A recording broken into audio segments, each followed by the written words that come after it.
Hi friends, good morning. ఎలా ఉన్నారు, ఏం చేస్తున్నారు? కామెంట్ సెక్షన్లో నాతో షేర్ చేసుకోవడం అస్సలు మర్చిపోద్దు. ఈరోజు మన బ్లాగ్ స్టార్ట్ చేస్తున్నాము సేమియా ఉప్మాతో అనమాట. దీనికి ముందు నేను మొత్తం డస్టింగ్ అన్నీ చేసింది కూడా షూట్ చేశాను. ఆల్మోస్ట్ ఒక 15 minutes షూట్ చేశాను అనమాట. క్విక్ 10 minutes డస్టింగ్ది వీడియో పెడదామని చెప్పి అదొక 10 minutes, ఇదొక 10 minutes కలిపి 15 minutes వీడియో అయిపోతుంది. ఎంత బాగుంటుంది అని 10 కలిపి 15 అవ్వదు సిరి, 10 కలిపి 20 అవుతుంది అని మీలో అనుభవం ఒకళ్ళు అనుకుంటున్నాను ఉంటారు. బట్ నేను ఫాస్ట్ ఫార్వర్డ్ పెడతాను కదా, ఎంత చేశాను అంతే పెడితే మీరు బోర్ అయిపోతారు కదా. సో అలా ఒక 15 నిమిషాలు వీడియో వస్తుంది, మస్తు ఉంటుంది అనుకున్నా. బట్ కొన్ని వియర్డ్ కారణాల వల్ల, ఆ కారణాలు ఏంటన్నది కూడా నేను ఇప్పుడు చెప్పలేను. సో అలా ఒక వియర్డ్ కారణాల వల్ల నేను ఆ క్లిప్పులన్నీ పట్టడానికి అవ్వలేదన్నమాట. అండ్ ఈలోపు సేమియా ఉప్మా కూడా రెడీ అయిపోయింది. నిన్న రాత్రి చేసిన కర్రీ కూడా ఉంది. తెలుగు వాళ్ళందరూ హ్యాపీగా సేమియా ఉప్మాని మంచిగా తినేస్తారు, అదొక్కటే. కానీ ఈ ఒరిస్సా వాళ్ళతో అలా కాదనమాట, ఏం చేసినా కూర వండాలి. సో రాత్రి ఆలు కర్రీ చేశాను, అదే ఉంది. అదే వచ్చేసి ఇది కుషాల్కి ఇచ్చేస్తున్నాను అనమాట. కుషాల్ కొంచెం తెలుగు అనమాట. సో సేమియా ఉప్మా పెరిగేసుకుని వీడు తింటాడు. అండ్ నేను అన్నీ యమ్మీగా వడ్డించుకుని తెచ్చుకుని ఇలా ఉంచాను. టడామని ఆ తలుపుకి నా డ్రెస్ తగులుకుని నా సేమియా ఉప్మా కూర, నా కురుకురే అంతా పడిపోయిందనమాట. Felt so sad. అండ్ మళ్ళీ వడ్డించుకుని తెచ్చుకుని తిన్నాను. Hi friends, welcome to my channel. ఎలా ఉన్నారు, ఏం చేస్తున్నారు? కామెంట్ సెక్షన్లో నాతో షేర్ చేసుకోవడం అస్సలు మర్చిపోద్దు. ఈరోజు సండే, మీ అందరికీ హ్యాపీ వీకెండ్. ఇప్పుడు మనం వెళ్తున్నాము గ్లాస్ పెయింటింగ్ వర్క్షాప్కి అనమాట. సో బుర్రకు కొంచెం రిలాక్సేషన్ ఇస్తుంది అని చెప్పి ఒక చిన్న వర్క్షాప్ ఇక్కడ జరుగుతుంటే అక్కడ అన్వర్ట్ చేసుకున్నాను. ఇప్పుడు అక్కడికే వెళ్తాను. ఇంకా మా ఇంట్లో ఎవ్వరు లేవలేదు. లెగ్సిన తర్వాత చూస్తాను. ఫస్ట్ ఇది ఒక 2 hours వర్క్షాప్. వీలైతే నేను ఫిట్ హౌస్ వీడియోస్ ఏమైనా తీస్తాను. ఒకవేళ అవ్వకపోతే నేను వచ్చి ఎలా ఉంది అన్నది చెప్తాను. ఎందుకు ఇప్పుడు సడన్గా జాయిన్ అయ్యాను అంటే బుర్ర కొంచెం ప్రశాంతత కావాలన్నమాట. సో కొంచెం అయ్యి ఆలోచన చేస్తుంది. సో అందుకోసం జాయిన్ అయ్యా. ఇట్స్ లైక్ నేను ఇంతకుముందు ఒకసారి చేశాను, నేను 8th 9th ఆ టైం ఉన్నప్పుడు. బట్ అన్నీ మర్చిపోయాను అనమాట. సో ఒక్కసారి గుర్తొచ్చినట్టు కూడా ఉంటుంది. అండ్ బుర్రకు కూడా కొంచెం శాంతి ఉంటుంది అనిపించింది. అందుకోసం జాయిన్ అయ్యా. అక్కడ ఏజ్ లిమిట్ లేదనమాట, ఏ ఏజ్ వాళ్ళైనా రావచ్చు, నేర్చుకోవచ్చు. సో నా స్ట్రాంగ్ ఫీలింగ్ ఏమొస్తుందంటే అందరూ పిల్లలు వస్తారు, నేను అక్కడ దాన్ని పెద్దదాన్ని ఉంటాను అని నాకే అనిపిస్తుంది. I don't know.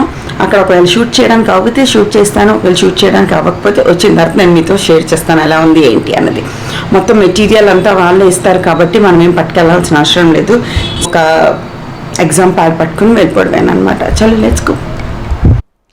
Art is something మనకి చాలా చాలా ప్రశాంతత ఇస్తుంది. సో ఇక్కడ క్లాస్లోనే వచ్చేసి మాకు ఇలాగ వాటర్ కలర్స్ది కిట్ ఇచ్చారు.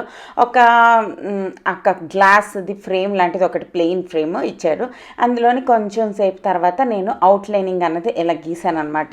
సో అక్కడ మనకు ఒక జెరాక్స్ పేపర్ ఉంటుంది, దాన్ని ట్రేస్ చేయడానికి మనకి గ్లాస్ పెయింటింగ్ కిట్లోనే ఒక ఫిల్లర్ లాంటిది ఒకటి ఉంటుంది అనమాట, హెన్నా పెడుతున్నట్టు చేయడానికి. సో అందరిని ఆ భయం తగ్గట్టు అందరు చిన్న పిల్లలు వచ్చారు. అంత చిన్న పిల్లలు అంటే నా పక్కన కూర్చొని 2 పిల్లలు PP2 చదువుతున్నారనమాట. Like less than LKG UKG చదువుతున్నారు. వాళ్ళ దగ్గర కూర్చొని నాకు వేయాలంటే మస్తు సిగ్గు అనిపించింది. But it's okay. ఆర్ట్ అన్నదానికి ఏజ్ ఉండదు కదా, హ్యాపీగా మనకి ఎప్పుడు కావాలంటే అప్పుడు నేర్చుకోవచ్చు. అండ్ ఏదైనా ఆర్ట్ నేర్చుకుంటున్నప్పుడు మనకి తెలియకుండా ఒక మనశ్శాంతి వస్తుంది. ఈ రోజుల్లో ఎక్కువ టెక్నాలజీ అయిపోయిందా, ఇంత టెక్నాలజీ మధ్యలోని కామ్గా కూర్చుని ఒక గంట సేపు ఫోకస్గా కాన్సన్ట్రేట్ చేస్తూ ఒక పని చేయడం వల్ల మనకి తెలియని ఒక మనశ్శాంతి ప్రశాంతత వస్తుంది అనమాట. సో అదిగో ఆ పాప కూడా వచ్చింది. ఆ పాప ఎంత బాగా చేస్తుంది తెలుసా, నాకు అనిపించింది ఇంత చిన్నప్పటి నుంచి అన్నీ నేర్పించేయాలన్నమాట అనుకున్నాను. తర్వాత నా ట్రేసింగ్ అయిపోయింది. దాని తర్వాత గ్లాస్ పెయింటింగ్తో ఆ మేడం ఏంటంటే మీ క్రియేటివిటీ యూస్ చేసి చేసేయండి అన్నారు. నాకు లేనిదే క్రియేటివిటీ మేడం అనుకున్నాను. తర్వాత కొంచెం అలా ఆ పింక్ కలరు, ఈ గ్రీన్ కలరు ఏదేస్తే బాగుంటుంది అని ఆలోచించుకుని అలా కష్టపడి ఈ ఆకు దానికి కొంచెం ఇలా వేసాను అనమాట. దాని తర్వాత ఈ పెయింటింగ్ చేస్తున్నప్పుడు బోల్డ్ అని బబుల్స్ వచ్చేస్తున్నాయి. దాంట్లో ఒక గంట సేపు కూర్చుని ఆ బబుల్స్ అన్నిటిని టుపుక్ అనుకుంటూ పేల్చుకుంటూ ఉన్నాను అనమాట. గ్లాస్ పెయింటింగ్ నేను ఇంతకుముందు ఒకసారి చేశానండి. ఐ థింక్ నేను 7th 8th చదువుతున్నప్పుడు నేర్చుకున్నట్టు గుర్తు. బట్ అప్పుడు దేనిది వాల్యూ తెలియదు కదా. ఆ ఏజ్లో నాకు మా మమ్మీ బలవంతం చేసి నన్ను అన్నిటికీ పంపించేదే తప్ప నేనేది ఇష్టంగా అయితే చేసేదాన్ని కాదు. ఏదో మమ్మీ వెళ్ళమంటుంది, ఫీజు కట్టింది కాబట్టి సచ్చినట్టు వెళ్ళాలి అనుకుంటే ఏడేసుకుంటే వెళ్ళేదాన్ని. సో ఇది ఒక 80% ఫినిష్ అయింది. ఇది ఫైనల్ అనమాట. అండ్ ఫైనల్గా ఇలా నేను వేసాను నా గ్లాస్ పెయింటింగ్. ఇది పట్టుకుని నేను మా ఇంటికి వెళ్ళిపోతున్నాను. మీకు ఎలా అనిపించింది? మీరు ఈ మధ్యన ఏవైనా కొత్తగా నేర్చుకున్నారా అన్నది నాకు కామెంట్ సెక్షన్లో షేర్ చేయడం అస్సలు మర్చిపోద్దు. ఇంటికి వచ్చేసి కొంచెం సేపు స్నానం చేస్తాను. ఆ ఎండలో కూర్చుని ఉన్నానా, అంత ఎండ కూడా లేదు, బట్ స్టిల్ కొద్దిగా వేడిగానే ఉంది కదా. బయట ఎండలు మస్తు పెరిగిపోయండి. ఎంత పెరిగిపోయి అంటే ఎంత వాటర్ తాగినా ఇంకా దాహంగా అనిపిస్తుంది. ఎంత లైక్ చాలా చాలా వేడిగా ఉంటుంది కదా. సో వచ్చి కొంచెం నేను స్నానం చేసి వెళ్ళాను, ఎక్కువ ఎండగా ఉందని చెప్పి. మళ్ళీ కొంచెం స్నానం చేసి వంట అన్నది స్టార్ట్ చేశాను. ఈరోజు వచ్చేసి బీరకాయ శనగపప్పు కూర చేస్తున్నాను అనమాట. ఈ కూర నేను ఇంతకుముందు చాలాసార్లు షేర్ చేశాను కాబట్టి ఈజీ కూరే. ఎవరైనా కొత్త వాళ్ళు ఉంటే మీకు చెప్తాను, ఒకసారి చూసేయండి. ఫస్ట్ బోల్డ్ అని ఆనియన్స్ పడతాయి అనమాట ఈ కూరలో. తర్వాత మంచిగా బీరకాయ ముక్కల్లోని మొత్తం తొక్కంతా తీసి అక్కర్లేదు, జస్ట్ గట్టిగా ఉండే కాడలు తీస్తే సరిపోతుంది అనమాట. అవి తీసిన తర్వాత ఈ బీరకాయ ముక్కలన్నింటినీ చిన్న చిన్నగా కట్ చేసేయండి. ఇది అన్నంతో బాగుంటుంది, రోటీతో బాగుంటుంది, చపాతీతో బాగుంటుంది, అన్నిటితోనే బాగుంటుంది కర్రీ.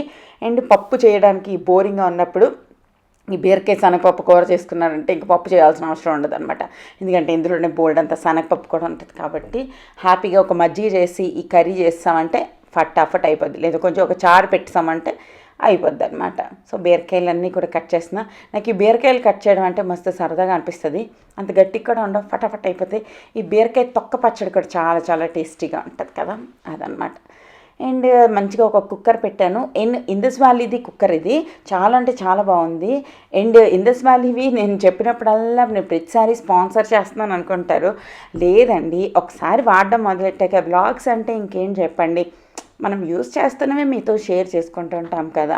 సో ఈ మంత్కి నాకు 2 వీడియోలేనమాట ఇందస్ వ్యాలీతో కూడా కొలాబరేషన్లో చేసేవి. బట్ నేను ఒక 10 వీడియోల్లో అయినా నన్ను ఎవరో ఒకరు అడుగుతారు, ఈ ప్యాన్ అక్కడ తీసుకున్నారు, ఆ ప్యాన్ అలా ఉందో చెప్పండి అనేసి.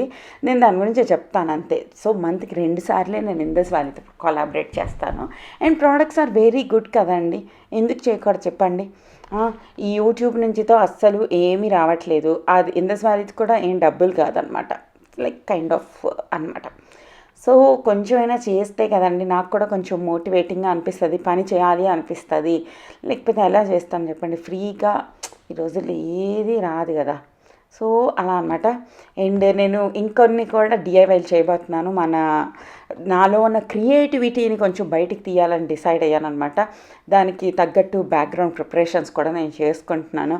I'm feeling very very very exhausted అనమాట. ఈ ఎగ్జామ్స్ టైంలో అందరు మమ్మీలు మించి ఇదే ఫేస్ చేసి ఉంటారనుకోండి. ఎగ్జామ్స్ పిల్లలకి, కానీ ఎగ్జాస్టేషన్, టెన్షన్, భయం అవన్నీ మనకి. ఎందుకంటే we know the replications, they don't know కదా. మనకి తెలుసు ఎగ్జామ్ బాగా రాయకపోతే అయ్యే ప్రాబ్లం ఏంటి, మంచిగా చదవకపోతే వచ్చే ఫ్యూచర్ ప్రాబ్లమ్స్ ఏంటి అన్నది. బట్ పిల్లలు అంత తెలుసుకోరు కదా. సో అదనమాట. సేమ్ మా మమ్మీ కూడా అప్పుడు నాకు చిన్నప్పుడు ఆటన్నీ నేర్పించేయాలి అంటే నేను ఎక్కువ మంచిగా చదివేదాన్ని కాదనమాట. సో ఏదో ఒక ఆర్ట్ అయినా మంచిగా నేర్చుకుంటే దీనికి ఫ్యూచర్లో పనికి వస్తుందని చెప్పి మా మమ్మీ నన్ను జాయిన్ చేయని క్లాస్ అంటూ లేదు తెలుసా. ఎంబ్రాయిడరీలో జాయిన్ చేసింది, తర్వాత కట్టింగ్ లైక్ స్టిచ్చింగ్ వీటిల్లోని, దాని తర్వాత glass painting, mehndi class, normal fabric painting, ఇంకా సెల్ఫ్ గ్రూమింగ్ క్లాస్. ఇంకా అక్కడ మాకు ఒక ఆంటీ ఉండేవాళ్ళు అనమాట. Aunty like she is that most talented person in Gajuwaka అని చెప్పొచ్చు. ఆవిడకి అన్నీ వచ్చు. సమ్మర్ సీజన్ వస్తే ఈ 2 నెలల కోసం ఆవిడ అన్ని రకాల కోర్సులు పెట్టేది. మా మమ్మీ ప్రతి సంవత్సరం ఆ 2 నెలలు తీసుకెళ్ళి నన్ను అక్కడ వేసేది. ప్రతి సంవత్సరం ఒక్కొక్కటైనా నేర్చుకున్నా. కానీ అప్పుడు నాకు దేని మీద ఇష్టం ఉండేది కాదు. అలా సోఫాలో పడి టీవీ చూడడం ఒక్కటే ఇష్టం ఉండేది అనమాట. సో ఇప్పుడు నాకు అనిపిస్తుంది అవన్నీ ప్రాపర్గా నేర్చుకుని ఉంటే ఎంత బాగుండేది అనేసి.